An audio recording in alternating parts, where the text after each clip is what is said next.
Always remember, the opinion you follow should be your own. Just consider the things stated here to be a second opinion from a complete stranger online. Happy Friday, Mike. Happy Friday, Phil. Welcome back. Hope everybody out there had a great Thanksgiving. We even celebrated it down here in Mexico, believe it or not. We found a turkey and we made all the, I would say, all the traditional food items. So we've kind of been in a coma for the last, I don't know. We did Thanksgiving on Thursday. Then, as you know, you always have too much food, right? So then we did it again on Sunday. So I've had two Thanksgivings this week. We addressed the too much food thing a little differently this year, and it worked out really well. We cooked a main entree every day, but a smaller portion. So every day it was gone, and we had like a whole new meal, but it was a full-blown Thanksgiving meal every day for 4 days. So I'm going to do that more, save money and more variety. Yep. Are you ready for me, Mike? I am ready. All right. Well, we're going to start out with OpenAI. OpenAI just handed out over $40 million to nonprofits, from orchestras to journalism groups, after rebranding its nonprofit arm as the OpenAI Foundation. And it's part of a much bigger $25 billion commitment to health research and AI safety. With unrestricted funding flowing into communities that aren't even tech-focused, Mike, is this the right way to shape the future of AI, or a strategic move to soften public trust as lawsuits stack up? Oh gosh, did you just ask me 40 questions all in the one there, I think? Well, they're giving money. They're giving money to people that there's no clear connection to tech or AI, and they're being looked at really harshly. So it appears as though they're like paying people off to shut up. Well, so let's address that first. So I think first you have to define what exactly is AI, right? And maybe I look at it a little bit different, but to me, AI is a tool that is able to be used by any Joe Schmo anywhere, right? Mm-hmm. So so if you're giving grant money or award money to people, you could look at it as you're trying to buy people. First of all, I'm not sure what the negative is necessarily concerning the AI thing. Let me rephrase that.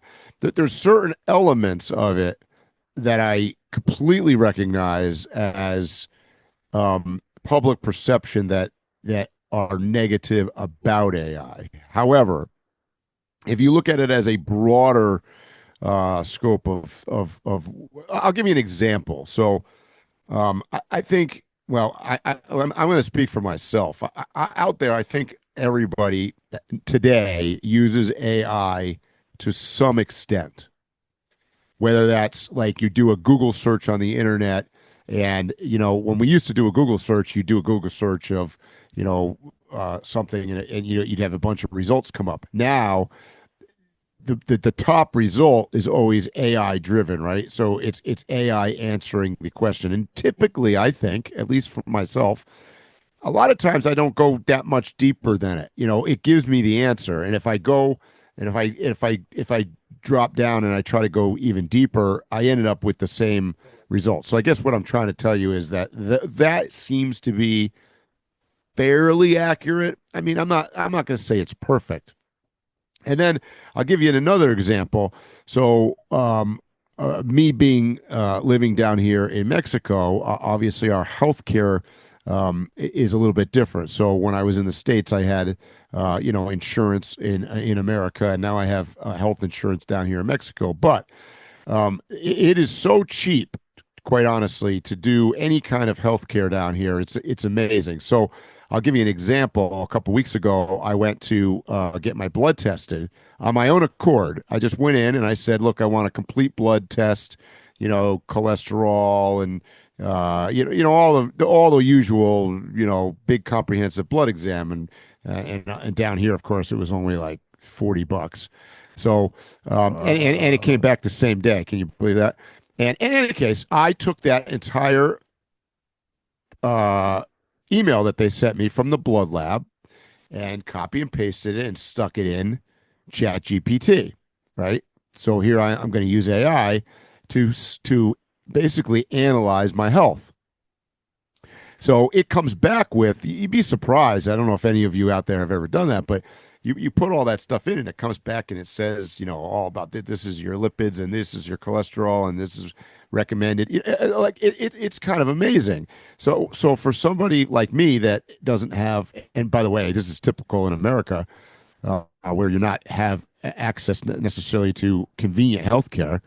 I'm just giving you a couple of examples of how AI works. So, because I think when we start talking about AI, a lot of people immediately jump to the negative stuff, right? They jump into like fake news or fake pictures, or you go on TikTok and you see this shit that happens and like it didn't really happen, right? Like it's fooling you and all this other stuff. So AI is a big. I don't know how else to say it, but it's just it's a very broad general term for a lot of things, and OpenAI is one of those. I call it companies. See, right now there's a struggle between, if you look at financially now, if you look at the biggest companies in the world, who right now is like driving the stock market are companies that are benefiting from AI, right? I mean, they're the chip makers in particular, like Nvidia, is like gangbusters doing. Like the results are so good because it's taking so much computing power to do this new artificial intelligence world that we're living in. So I know I didn't really answer the question. I'm all over the place, but I want people out there listening to understand AI means a lot of things to a lot of different people. And I know there's probably 80% of the people out there go, oh, I don't use that shit. Well, to be honest with you do. You just don't know it. Right. Did you pay your bill? Yeah. How'd you Yeah. do it? Online? Oh, shut up. Exactly. All right. I want to address some of the things that you said, Mike. I agree. Open AI is just another tool. And it's a term that's encompassing a lot of different things. But like any other tool, I'll even use a gun as an example. I think a gun is an excellent tool. It can be used to provide food for hundreds and thousands of people, and then it can be used to create a Holocaust and get rid of a whole race of people. So it's what you do with the tool. So back to the AI. Yes, on the surface, it does everything that you said. Unfortunately, we live in a capitalistic society, so I just think it's not a wise idea to just be looking at this through rosy-colored glasses, because all the examples in history of businesses and technology and everything has shown that they will do all of those negative things that you were making fun of people for thinking and feeling. It comes out, hey, this company wasn't all the way on the up and up. Hey, there was some glitches in the AI and it caused these deaths making these decisions for insurance companies or in your Tesla or whatever it may be. So I'm on both sides. I'm a tech guy. I like new technology. I like science. I like going forward. But I am not at all going to pretend like we live in a utopian society where people are going to use it correctly, including the creators of it. So I believe that actually there isn't enough pessimism about AI in general and any moves that it makes outside of just being AI. Because why is AI being philanthropic at all? There's no purpose. And I mean, we can pretend, oh, they're helping people, but we're both old enough and been around long enough to know that the only reason a company gets involved in philanthropy of any kind, opens up a 501, 504, any of that type stuff, is to either one, cover up money, or two, give off an impression of themselves opposite of what people are feeling towards them. And it don't ever be different. So I just go with history on a lot of these thoughts. It's a bad idea. I believe that companies shouldn't be allowed to have a charitable foundation connected to them. It should be all dollars and cents. And if people on their own want to give money, give it. Because if you see the list of people, it doesn't make sense. But they are sending money to content creators, people who make music. They are sending it to journalists, journalistic societies and organizations. So they are figuring out, let's give the money to people who will sculpt the impression moving forward of what AI is and make it easier for us. So yeah, that's what all those groups of people that you just mentioned are what forms opinion for the general population. I mean, they're the communicators, right? So that, yeah, it's hard to hide that. You know, you and I have talked about, I like the way you worded that. We're, capitalist society. I'll use drones as an example. We've talked about this, and I noticed that the DJI came out with the new Mavic Pro drone. It is so. I was watching some videos of this thing. It's so good, generated by AI, that I was. I mean, I have 4 drones, right, and they're all pretty damn good, to be honest with you. They're all DJIs, but they'll fly to you, and they've got tracking and sensory and cameras and all that stuff. And yeah, I could get mine to within let's call it 4 or 5 feet from my head, and then it's smart enough to know that I can't get any closer. The new drone, the new Mavic that just came out, you can fly that thing about an inch away from your nose. It is so advanced and so accurate, and a lot of these algorithms are generated by AI, and you just hit a nail on the head. To think about that, how wonderful that technology is, but at the same time, you know damn well that is going to be, those DJI drones are going to get strapped with some kind of sticks of dynamite or something, and they're going to be used for negativity, right? Well, and they already are. Yeah, I was about to say, technically they have. They're just not called DJI. Right, exactly. So maybe some of them are, but right. Yeah. But Mike, I just showed you a new DJI drone, and it has all of this AI on it that you said. It's a different model. It's the Neo one. Yeah, the Neo, and you literally, all you need to do is stick your hand out, and it'll do everything else. It'll follow you. It'll take any kind of shots. You could do a full-on production as a content creator and never do anything. Just it'll do everything. Yep. I mean, correctly. And that's from, by the way, that's what you're talking about, the source, right? You're talking about the actual footage and filming of it. Mm-hmm. Then you could take that exact same footage and put it into AI in YouTube that's integrated it now. And you can, or into Final Cut or any one of the editing software programs, and it will AI edit everything for you and give you a final result. And then you could you could do voiceovers. You can do your own voiceover with your voice, but it ain't you talking. So so there's just like an amazing amount of technology out there, and it all sounds, from my perspective, of course, it sounds exciting, but every one of those things obviously has a negative side to it. So when I hear about companies trying to, I agree with you, Phil. Nobody's ever started up a charitable arm of any organization because they just felt like being nice. I mean, let's just cut to the chase. That's bullshit. That's lobbying money, right? That's lobbying. Exactly. Because like you were even mentioning about the how it can change the voice. Well, something that came up back when SAG or the actors had to strike and everything was using their voices and stuff like that for AI. So like, let's say you were talking and it made it sound like you were Morgan Freeman or something like that. The point I'm getting to about telling that is people immediately started using it for the bad versus the good. Yes.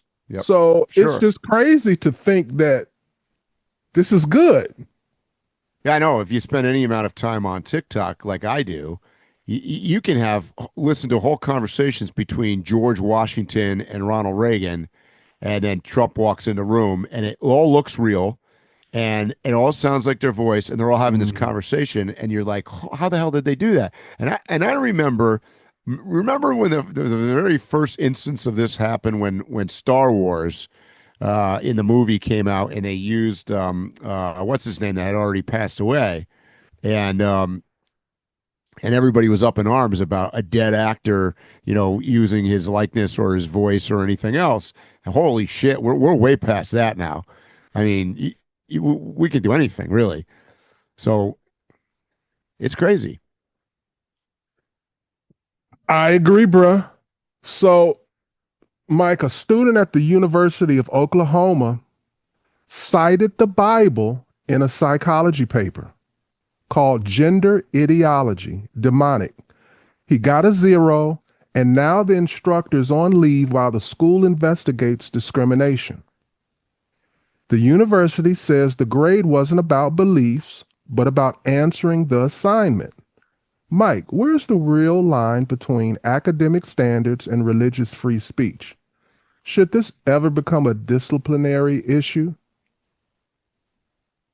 Oh man, you're all into the loaded questions today. I mean, so obviously there's different kinds of higher education. There are colleges that are affiliated with religion. That one is not, right? This is the University of Oklahoma, so it's a state school. In a very, very religious, conservative state. I was going to say they're in the South, but this is a psychology paper. Yep. And this was a paper about gender ideology. Right. So the way I see it is, there is no opinion that could be given that you should be given an F for. Correct. It's about ideology. Yeah, any kind of opinion is an opinion. Yes, I can have an ideology that's in a vacuum that nobody else has. Right. So just looking at it in a logical, elementary way, this should have never been addressed. Matter of fact, you should pat the person on the back for going outside the box, since it's ideology and it's about gender. If you're trying to profess all these other genders, then you should be the last one trying to put parameters around people's thoughts and mindsets. Irony, right? Yeah. Because you be asking people to take a big stretch. Yep. I mean, okay, so we're not going to get into this now, but I mean, that's an example, obviously, of higher education and politics at play, right? So you've got a education system in the United States that's very, very controlled by politics, by it's thought. I call it thought police, right? It's very specific politics. See, that's what I was gonna say. I don't think it's both, bro. Going on a college campus is like going to North Korea. Give me an example.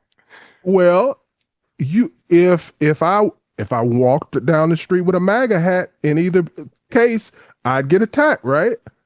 Right.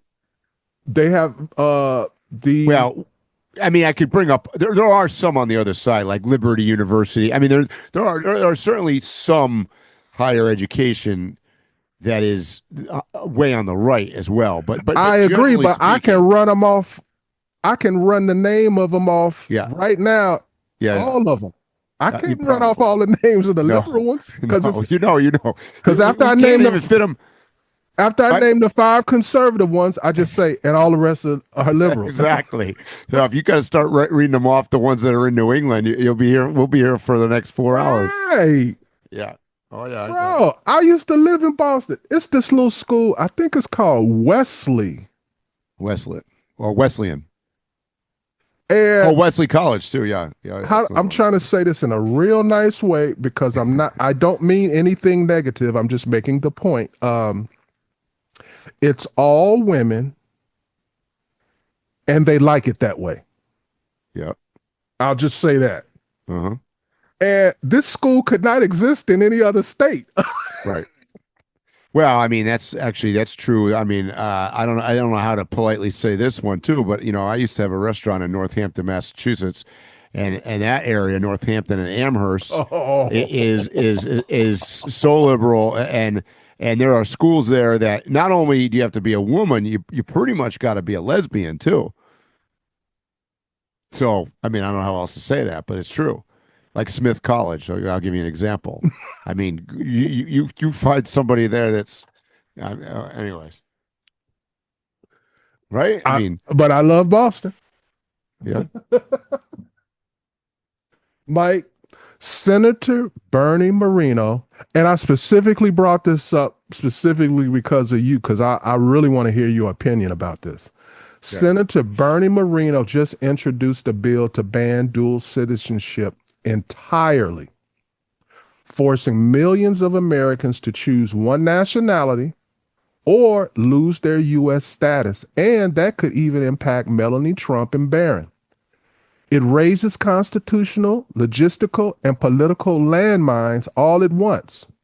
Mike, do you see this as a serious national security move or a bill that collapses the moment it hits the courts?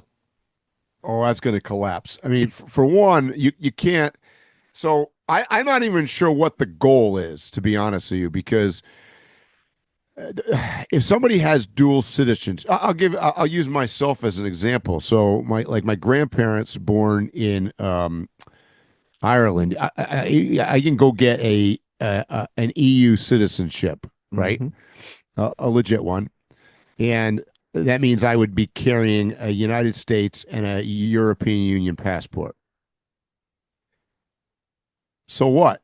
I mean, how does that affect me in the United States? And how and at what point does the United States have a right to know? First of all, I'm not sure how they would implement that, and how would they even know? For one, I mean, there's like all sorts of logistics involved in this. Or I'll take another step further. I can get. I mean, I'm within years of getting citizenship in Mexico. I could get as well. So what? So what if I have citizenship in Mexico and the United States? I mean, most other countries could care less what countries you have a passport in or not have one in. So. I don't know. I mean, that to me, that's destined for nowhere. So I have like 3 opposing thoughts. They all oppose each other. Like, I don't like the idea of countries, states, cities, borders, or anything. I feel like the world should be my oyster, and that some government shouldn't be able to say, you're part of this or you're not part of that. And if you don't have this paperwork, you can't drive across this line. So there's that. Right. So, and that overrules all my other thoughts. But since that's not reality, I have to deal with the other 2. And the other 2 are that I feel like you should be able to have as many. It shouldn't even be dual. It should be triple, however many you want. But here's the third one. I just feel like if you've chosen that you want to have dual citizenship, then you're not up for any political. You just can't be part of anything political. You can't. Yep. So, and I think you're however many citizens. So let's say you had Mexico and Idaho. Then I believe your vote should be a third of a vote instead of a whole vote. So let me address this for a second, because I think this is where this guy is coming from, and let me ask He's you. saying everybody. No, I know, but let me ask you: let me ask you this: do you think it's more about people that had a citizenship in another country first? So in other words, I was born in the United States. And my first citizenship was U.S., and then I have an opportunity through time to get other ones. That's different than if I was born in Nigeria and I had a Nigerian passport, and then I came to the United States, and then that's my now my second passport or my second citizenship. I mean, I'm not going to argue that there's potentially a mindset difference. And absolutely. I know you have brought that up because the way you just said it, if he was putting that out there saying that once you come to America as a citizen from another country, you have to relinquish your citizenship to that country and profess your love for America. Yeah, see, that's a little bit different. I'm with that, but you're saying that an American citizen has restrictions, right? Well, based on that bill, I think he's not distinguishing between one and the other. Right. This is crazy. His is crazy. Matter of fact, this is one of them bills I don't think he thought was going to pass as is. Right. I believe he knew how to write it in a way that might have gotten passed. Yep. This was for the being on a soapbox, his moment, his 15 minutes. That's all this is. Yep. Because I don't even think he'll get too many people who agree with him to back him in public, because it's a loser. Right. In my opinion. Yeah, agreed. Mike, on Monday, the Supreme Court hears Trump versus Slaughter, a case that could hand the president sweeping power to fire federal officials and weaken Congress checks on the executive office.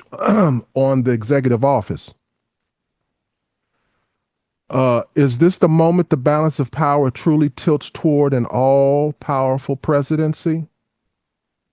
Well, I mean, I look at it as this is like one of those rock slides where the little pebbles start coming down, and then the bigger rocks start falling down, and then the boulders start rolling. I mean, this has been going on for a while. This is not something that is new. I think this is another notch in executive power if indeed they side with Trump. I don't know whether they will or not, but if they don't, sadly, I think that's probably a temporary setback, and there'll be something else that pops up next that will continue to shift the power, because I think that's what we're seeing. So which way do you think they should rule? Well, I mean, I don't really know enough about the actual. I don't really know enough about the actual case to.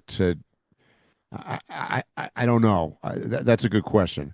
Well, the president, he would gain more authority to remove independent federal officials. This is basically what it's addressing. So there are some government officials. It's got to do with the firings. But more specifically, not just firings, but who they fire. There are certain people who have been granted positions in government, and it's stated that, right. And this is basically the argument that the president can be like, forget all that, he's out of here. Yeah, I mean, it's an interesting argument, because typically if you're the CEO of a company, you have unlimited power pretty much to fire anybody that works for the company. So if you look at the United States as a company, and I know it's not, but if you look at it that way, which by the way is exactly the way Trump looks at it, then he has the power to fire any employee because they all work for him. He's at the top. So I get the argument from that side. I'm not saying it's necessarily right. Let's use your example to make it apples to apples.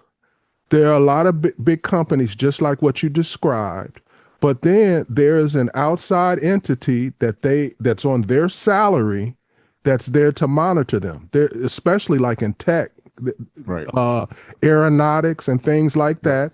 And that outside entity, even though it's on your payroll, Right. you can't fire them. Yeah. And it's a Yeah. good reason for that. Yep. And it's the same reason. It's, Yep. I need this person to be autonomous. I need this person to be able to make decisions that aren't left or right and not be worried about losing my job.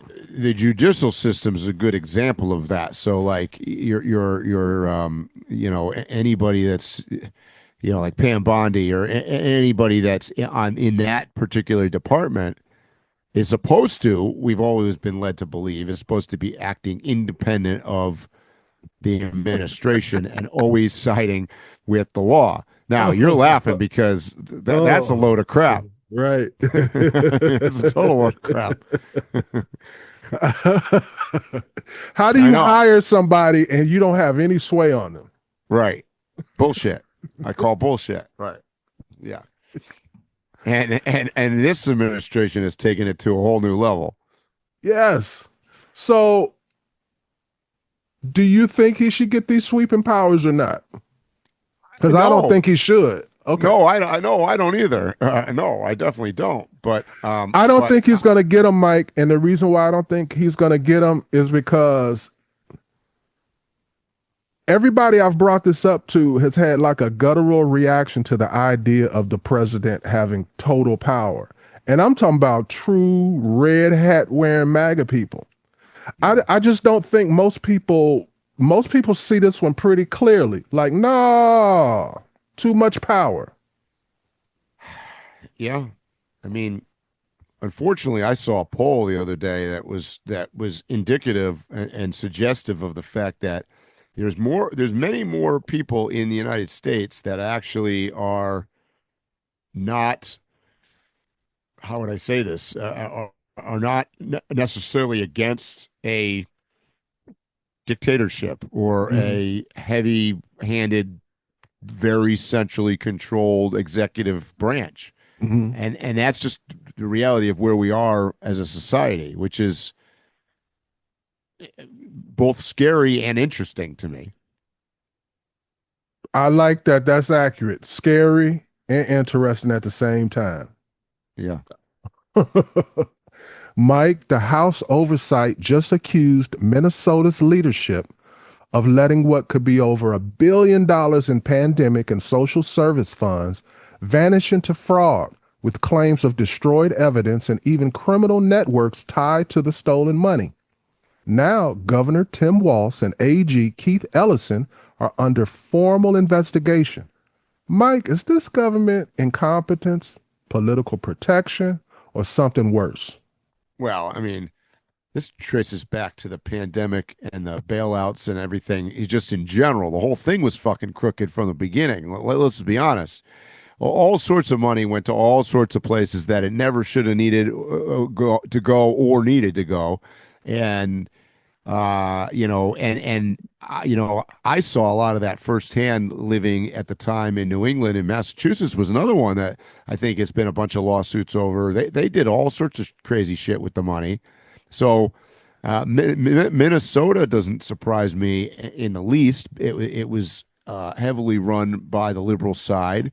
And that was largely where a lot of the I call it the distribution of funds was controlled by, and I'm not putting this all on the liberals, by the way, either, because if you can remember the pandemic fund, I mean, shit, that was approved under the Republicans as it was, so it's both parties, but when you say to me, are we surprised that billions of dollars disappeared or went to? No, I'm not surprised at all.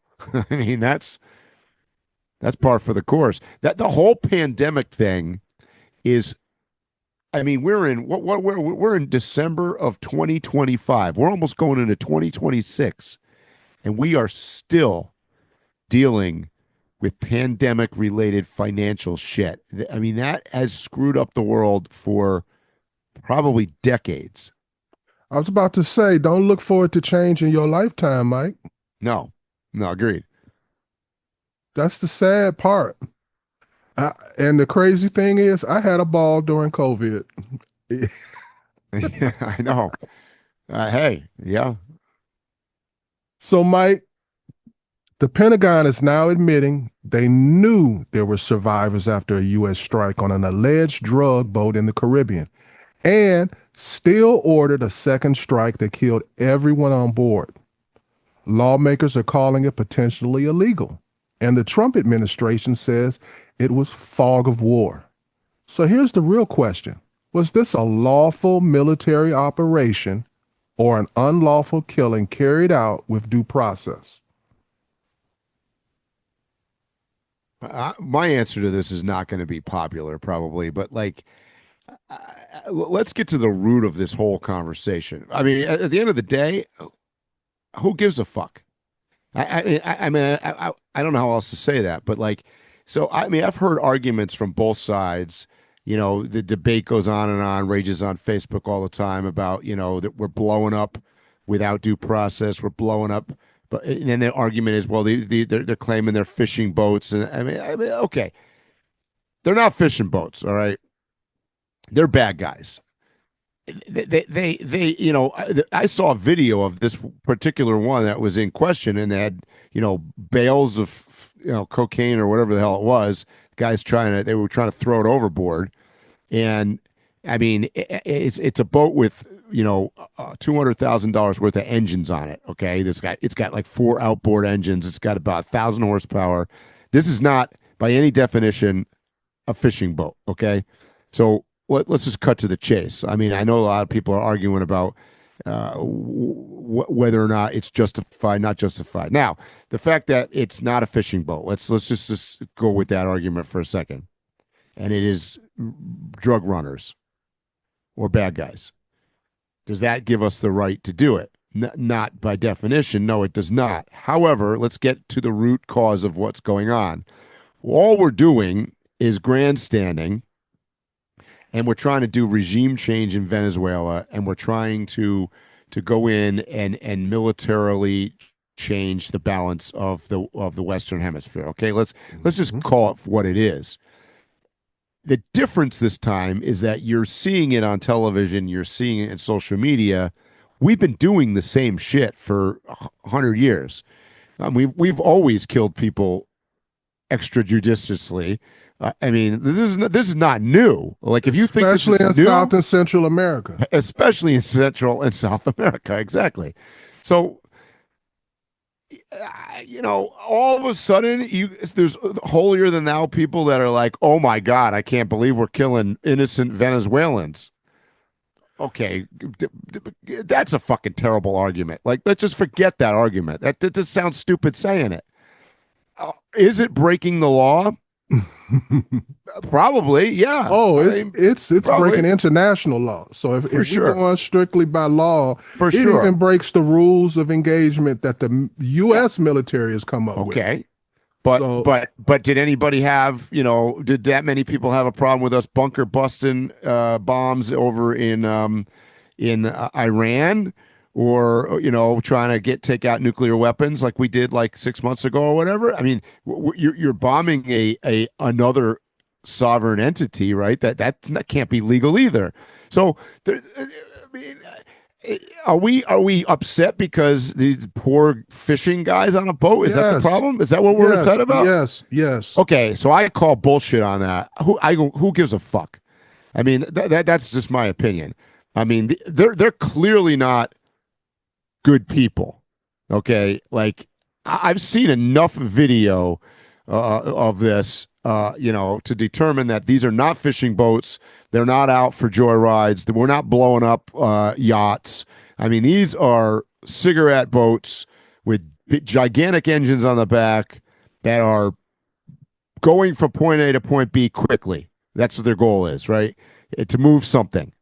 And they wouldn't be able to afford them boats. What's it? They wouldn't be able to afford the boat. Exactly. The boat's hundreds of thousands, if not millions of dollars. There's nobody is affording that except for cartel. So at the end of the day, do I care? No. I don't even care if it's illegal or not, to be honest with you. And then the whole thing is like, we bombed them the second time. Well, I mean, The first time was illegal. The first time was no. people. That's not been the argument. Maybe you're not understanding. The first time is fine. Yeah. Why is the second time not fine? Because there were survivors. You're supposed to actually capture them. No, it's a fact. Okay. Well, yeah, I get it, Phil, but like you're also not supposed to commit genocide. That's why they have in Sudan or in Gaza or in Nigeria or anywhere else. I mean, there's a lot of things you're not supposed to do, but I'm just telling you that's what the argument is, because I mean that's been people. The average person knows that. Oh yeah, if you happen to survive whatever's going on, they're supposed to capture you. Well, shit. I mean, let's be honest. We could have captured them from the beginning. There were, I remember there were all these trials, and they all ended up getting pardoned, of guys in Vietnam who were doing that. They were just killing everybody. They'd go in the village and just kill everybody. Right. Now, but so, okay, but let me take this from another standpoint. Let's say it's war. Let's say this is a war. Okay. They said it was war. Well, I know. But let's say it's a war. I'm not sure I believe that this is a war, but let's just go with the fact that it's a war. Mm-hmm. So what you're telling me is if a boat with a nuclear weapon is approaching the United States and we bomb it, and two guys live, and they get behind the steering wheel and they start driving it towards Miami, and they survive the first bombing, we're not going to take them out again? Oh, fuck, of course we are. No, because there's a provision for that. There's still impending danger. We're going to take them out every time. That's what I'm saying. But what you're saying, it's all written out. The scenario that you just gave, rules of war. There's still impending danger. There wasn't no impending danger from the very beginning of this one. It's not apples to apples, bro. You just have to do like me and say it's wrong, but I'm on the side of wrong. That's all. I'm on the side. Well, but there was no impending danger in the first place. That's my point. So I'm not about to try and grease this and make it like America is right. We wrong, but it's my team. Yep, exactly. And that's why I get no love from either side, because they want me to, even when you wrong, just say, I'm not. No, you wrong. No, it's wrong. But I'm with it. But here's the thing: is you have some people that are obviously annoyed, upset, mortified, all sorts of words about this happening. However, if I turn it back to what the real task is here, which is regime change in Venezuela. Now you have most people on your side, including most citizens in Venezuela itself, including most of the government. Most people in America can still to this day can't tell you who's running or who's running it, even though it's in the news. No, I get it. Don't nobody here care about that. But like I'll give you an example. Like down here in Mexico, the Mexicans, they can't stand the Venezuelans. They don't like them. They're all on board. I heard conversations here that they're all for Trump going in and bombing Venezuela, because it doesn't. They're not friendly with the rest of Latin America in general, and they would love a regime change. As do I think if you will find that most citizens in that country actually support it. So when we go to the root of all of this, I actually think that there's overwhelming support for, quote, the operation. The fact that we're doing illegal things. I got news for you. Everything about a war is illegal, in my opinion, right? It always has been, always will be. So there's no way we're going into Venezuela. I agree with that. Without doing something illegal. That's just the reality. As Israel went into, Gaza, it was all illegal, or they're bombing Lebanon, all illegal, or Syria killing. It's everything. Ukraine and Russia. Look here's two countries. Both of them are pieces of shit, really, and they're, unfortunately, in America, people have taken one side or the other. Like they've either supported Russia or they supported Ukraine. I mean, they're both evil empires. They're both bad shit, really crooked as hell. I mean, look at Ukraine. Just last week, what's his name's top guy got thrown out and arrested or whatever for embezzling a whole mess of money. These guys are crooks. So like to say that we're going to support Ukraine because they're the little guy and they're the good guys and that's a load of shit. Total load of shit. They're not even big news no more. Remember that was the biggest news now? Exactly. It's like you have to... Because we don't really care. I think I said that a year ago. Never did. It never did. That's what I said. Nobody really gives a shit. No one cares. Don't lie to yourself.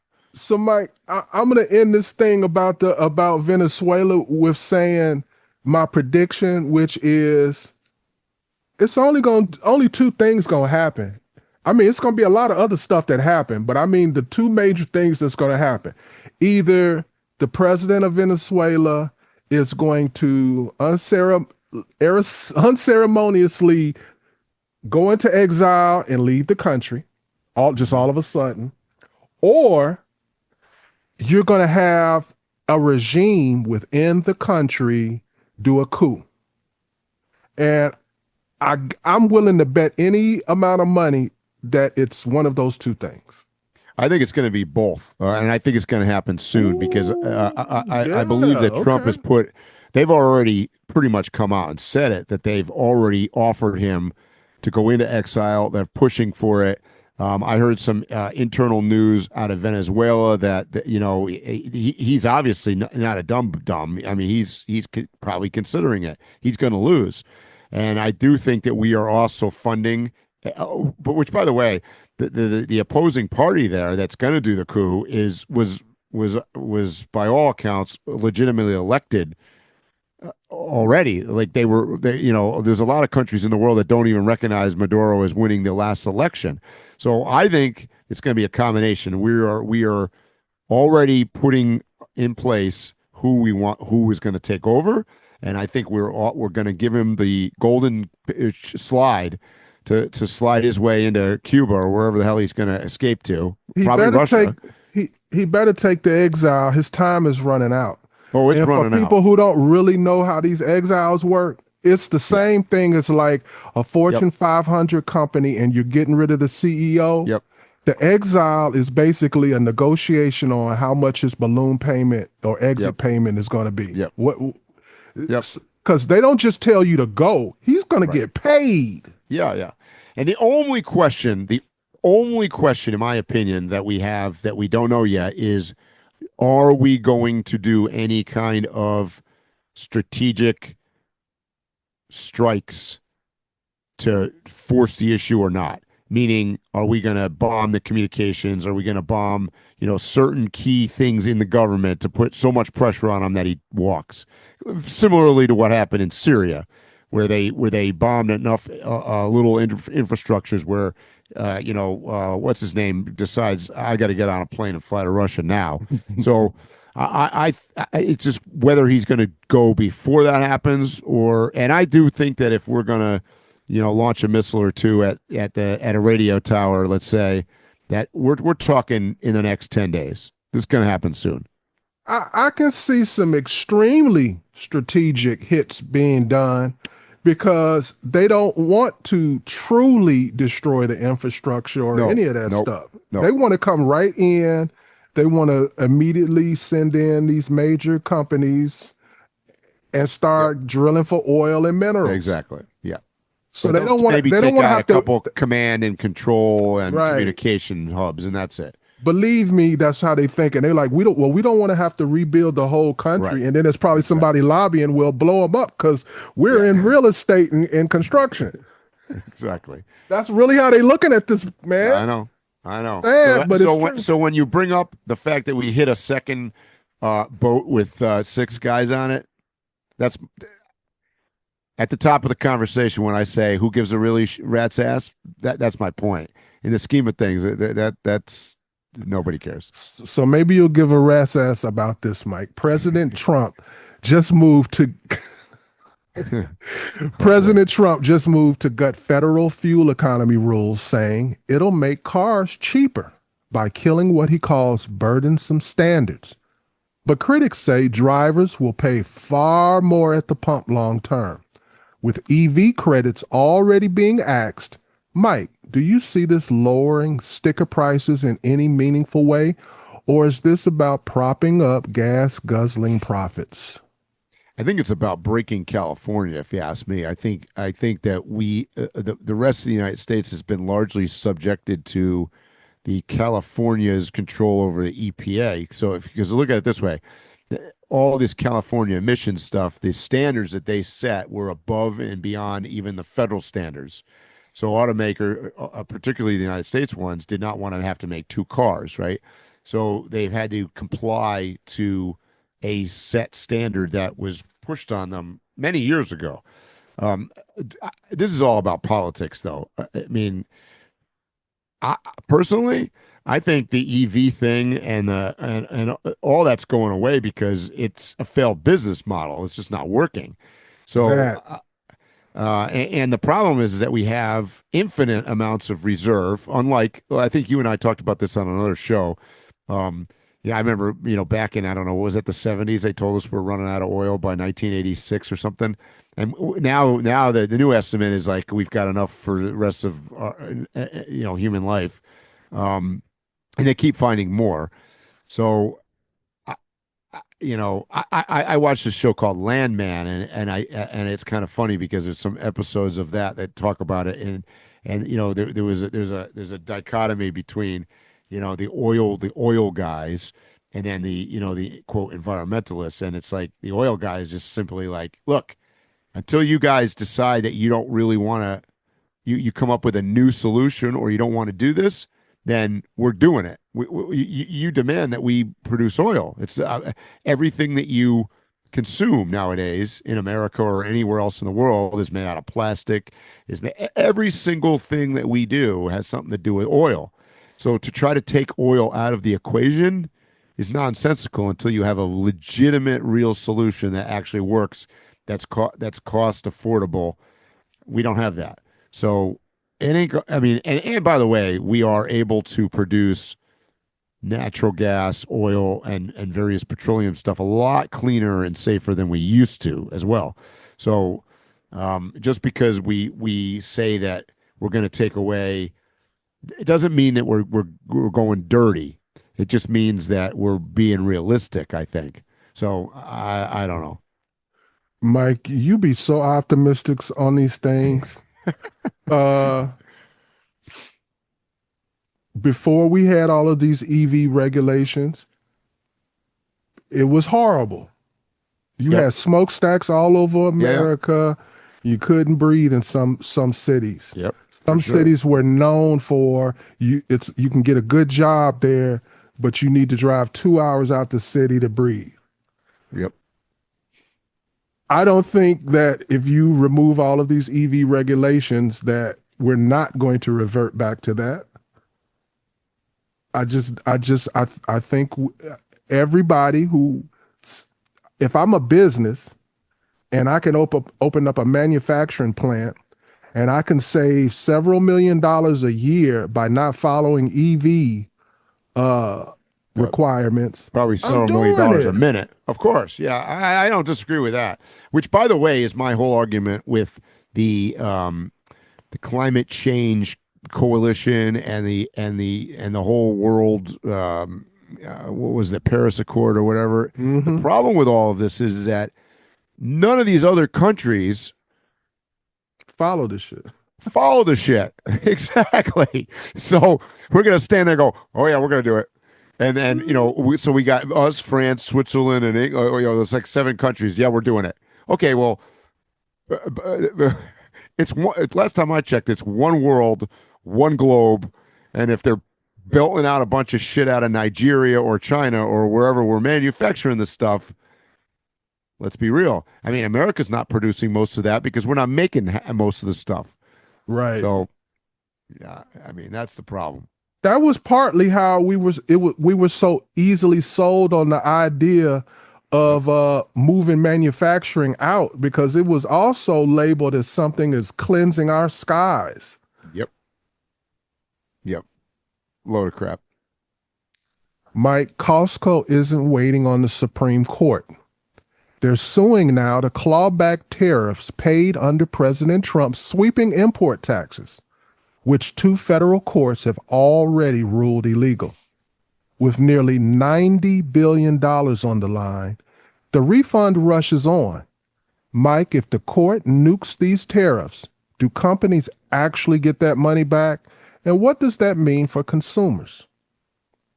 Have you ever seen anybody or anything get money back from the government? Yeah, no, not going to happen. And particularly not going to happen if Trump gets his way and decides that he wants to give $2,000 to every citizen of the United States. What citizen do you know that's going to vote for Costco to get their money back and give up their $2,000 they're going to go in their pocket? Nobody's voting for that. There are still a lot of people that, because I hear it in their discussions, there's still a lot of people that don't realize that the tariffs have been like really impactful here. Big money. Yeah. Yeah, a lot of money. Yeah, for sure. They have been. Like the drone I just showed you, basically I paid almost 2 times as much. Yep. That's crazy. Yeah, we're having the same problem here in Mexico that when I buy something, just like United States, everything that we buy here pretty much comes from China. And they put we have the same tariffs in place here in Mexico as the U.S. So, yeah, she matched. She's a Trumper. I mean, that's beyond it. That's a sucker. Why would she do that? Why would she put? Well, because Mexico is trying to be the next China, right? And this all stemmed from BYD, from the automobile manufacturer from China. Their number one market in the world by far is here in Mexico. I see BYDs here all the time, and they are in Mexico, by the way, one of their biggest things in their economy is automobile manufacturing, mostly for U.S. automakers and others, European ones as well. So they're not big China fans here either. So she put the same tariff. She's been matching Trump's tariffs on China.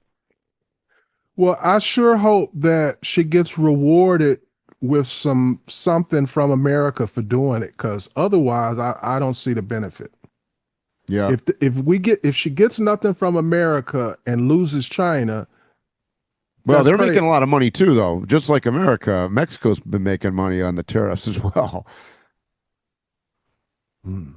So same situation going on down here. It's interesting. It's kind of funny. I mean, I know we have a lot of Americans that listen to the podcast, and I think Americans oftentimes are always thinking that like all this stuff is just in America or just happening in America, and it's not.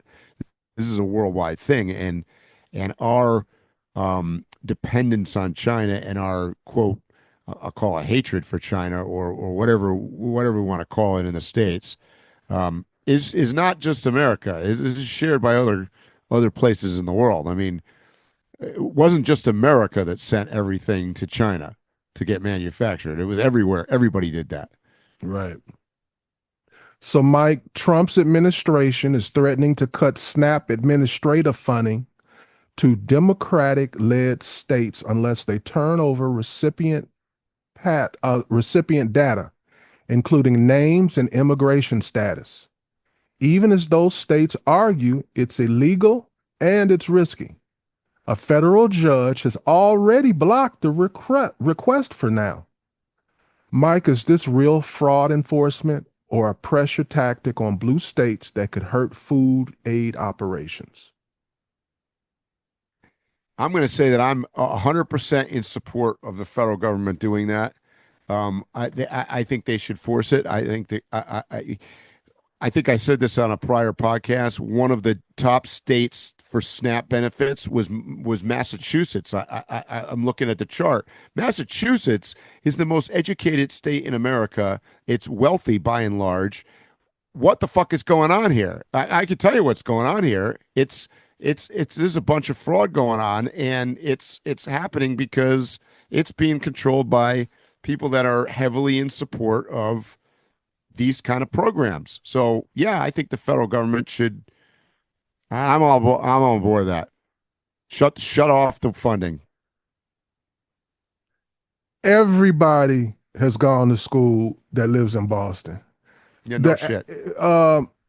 Back when I lived there, I remember Googling it, so I'm sure it hasn't changed. The average person makes six figures in Boston. So how are they at the top? That's a great question. That's a great question. So that, I could be wrong, but some people who are making money must be getting some SNAP benefits. Yeah, and that's my point. So I think the federal government, look, if the money comes from the federal government, in my opinion, they have the right to audit it. So if they're the ones, it's different. If you told me that the state is funding the program, then okay, Right. then no, they can't. They don't have to turn over the information. But if the money is coming from the federal government, in my opinion, they have the right to audit it. I want to know where my money's going. So I want to be able to go, Massachusetts, show me the data, show me the people that are on this program, and prove to me that they all warrant it. I think there's nothing wrong with that request. I would be fighting against it too if I was in government in Massachusetts, not because it's right, but because, man, what it would expose. I hope this comes through, because I think you're going to find out that the largest percentage of people receiving are going to be people who don't qualify, that should not be receiving it. I think a majority will be people that shouldn't be receiving it. Well, I'm going to tell you why, and it's largely because if you actually read the program and actually look at how it was implemented, it's supposed to be a temporary thing, and it's supposed to be until you can get your back on your feet and get a job. I would say the overwhelmingly most people that go on the program, because I looked at another study of this, they don't come off of it.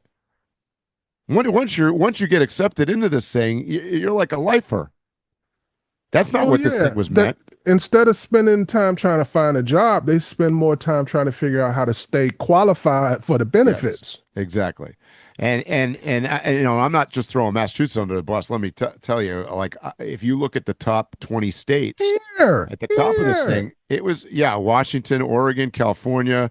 I mean, it was interesting because as we know, a lot of federal money goes to the red states, because the red states are poorer, and they are they have less GDP, and et cetera, et cetera. There's a lot of reasons, but so the SNAP thing did not play along with that same hypothesis, where you would expect then that the programs would be heavier in those red states.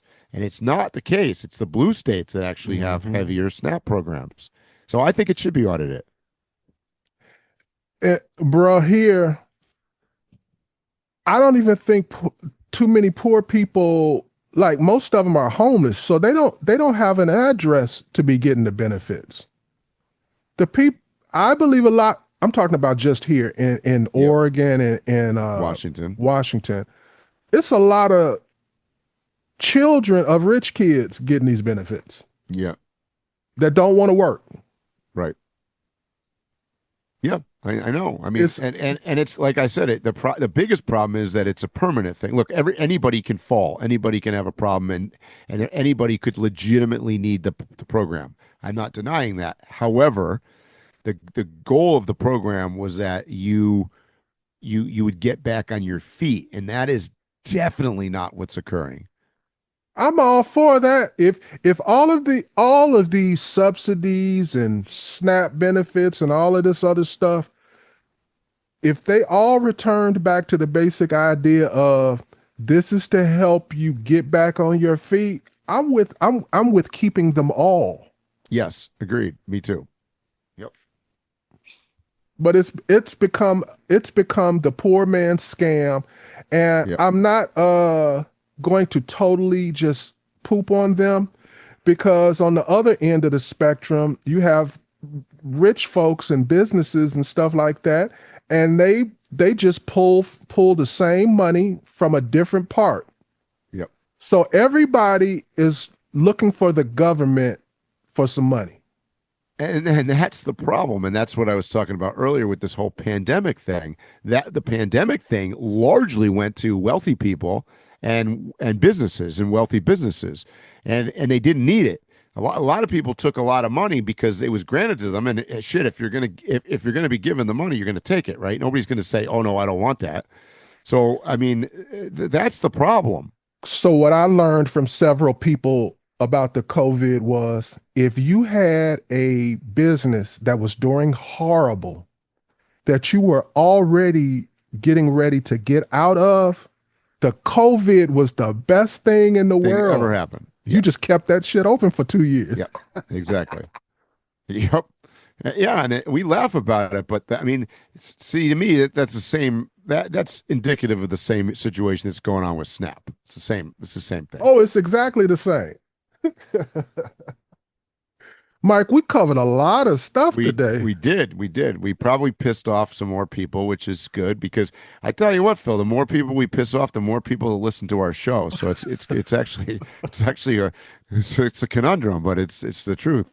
I don't like that idea, but it's true, Mike, because it's totally true. I know what my DMs are saying, and I know That's right. the conversations I'm having with people, and it's never when they agree with me. That's right. Anything else you want to say, Mike? Somebody under the bus today, but whatever. That's our job. That's our job. I know I got nothing left. I got nothing else. What I got is we're going to see you next week so we can piss off some more people about something else. All right, guys, you know what I'm going to say. Stay safe, tread lightly, and hopefully we'll see you here or on the trail soon. You have been listening to Waypoint Overland's Random Waypoints. Like, subscribe, and stay tuned for more.